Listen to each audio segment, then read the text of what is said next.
If you've ever been ghosted, or if you're being ghosted right now, my heart goes out to you because it is an emotionally brutal experience. You know, if someone ghosts you, we're left wondering, what happened?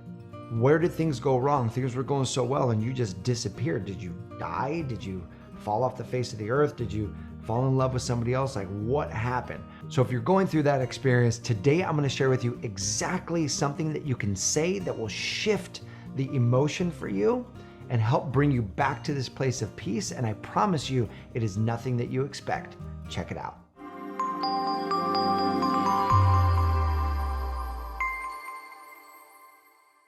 Hey there, my name is Matt Boggs, and I am the founder of our Love and Relationship division here at the Brave Thinking Institute, where our mission is empowering people to create and live a life they love. And that includes your love life. So if you like this video, I encourage you to click that subscribe button and click that little bell, because every week we bring you videos to empower you in your love life. And today we're talking about ghosting, particularly because one of my clients this last week in the Manifest Your Man program brought this up. And she goes, I was dating this guy. We were dating for literally 3 weeks, hanging out, talking all the time, and then just it was like he up and vanished, he up and disappeared, and I don't know if I should text him back. I don't know how hard I should pursue. I don't know why he ghosted me, and I could tell she was just in pain. Like her heart was broken because things had been going so well.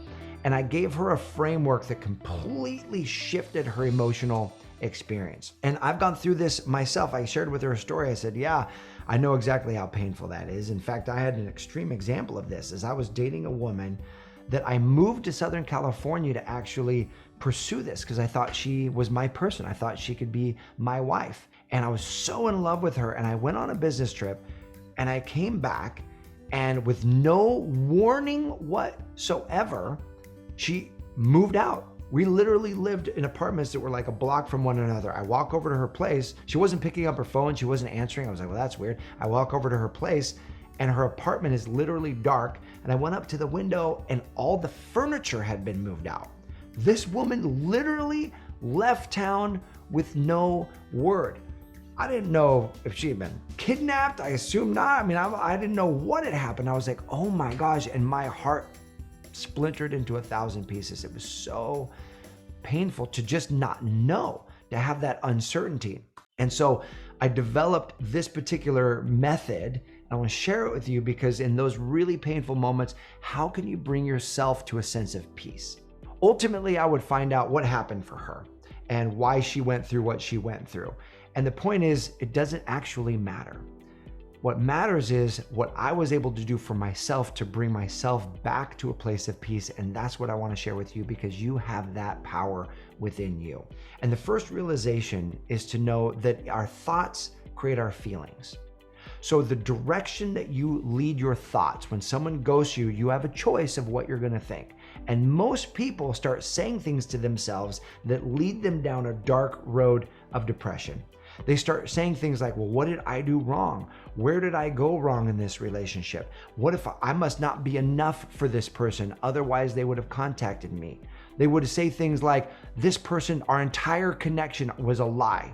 Our entire relationship was based on a lie, right? Because, well, clearly, if he could just drop me this easily, then everything he said about how much he was into me and our connection, he was lying to me. And then they'll extrapolate that. Here's another example of how men are liars. And if you're not careful, you will ride that thought train all the way down to Depressionville. And you will stay there because our thoughts create our feelings. When you start asking questions like, what's wrong with me? Your subconscious mind goes to work and it starts feeding you all the ways in which you might not measure up. And that is a toxic thought pattern. And that will destroy you emotionally. It will destroy your momentum in love. It will bring you down in all areas of your life. And so the first step is to begin to notice that him ghosting you has nothing to do with you and says everything about him. Him ghosting you has nothing to do with you and everything to do with him. What that means is you wouldn't choose a man who has that kind of communication to be a life partner with. You are choosing a man who is integrous, who communicates openly and honestly, who has the guts enough to have a real open conversation about what they want and what they don't want. Ghosting is cowardly.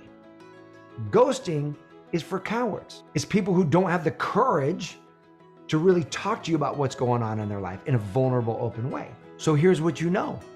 Their actions mean that that must not be your man. And so I want to share with you 4 empowered thoughts, things that you can say to yourself. This isn't something that you say to him. There may be one day you'll have an opportunity to have a conversation with him. You don't need that for closure. You don't need that to heal yourself emotionally. You don't need that to get yourself back on track. You are 100% empowered to take charge of your life, to fill your own self up emotionally, and to move forward, regardless of what happens with that relationship. And these 4 statements can really empower you. So the first one is, their actions speak to who they are, not who I am. Their actions speak to who they are, not who I am. Second phrase, this must not be my person. Therefore, this must not be my person. The third phrase is, their rejection is God's protection.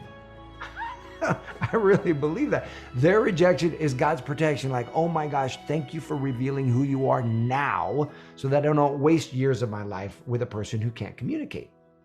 So their rejection is God's protection. And here's the 4th statement that you say to yourself, the best is yet to come. The best is yet to come.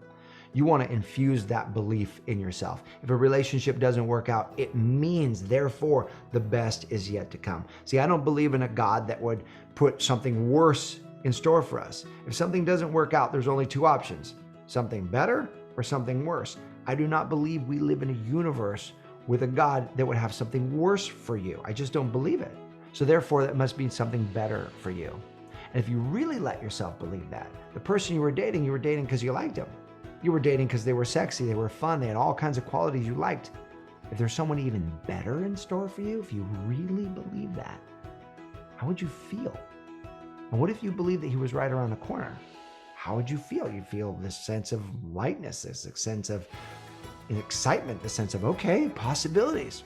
So those are what you want to infuse in your mind. That's what you want to tell yourself, because when you think those thoughts, you generate those feelings of empowerment. You generate those feelings of expansion. You take yourself to a much more empowered place than when you think thoughts like, what's wrong with me?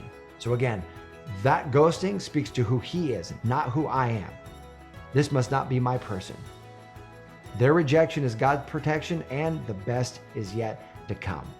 Here's my question for you. What do you do if someone ghosts you? You can say next, forget them. What are some of the things that you say to yourself that help you restore your feeling of peace, help you restore that feeling of I'm ready to move forward in my life? What are some things you say to yourself? Go ahead and post those in the comment section below. This is going to be a rich, powerful mastermind of really empowered thoughts that can move us forward when we're in that experience. And know this, I really do believe for you, the best is yet to come. Even if you're in a relationship, that relationship can grow, become closer and deeper. And if you're not yet in a relationship, the best is yet to come. I see that for you. I feel that for you. I appreciate you. Thanks for watching, and I'll see you soon.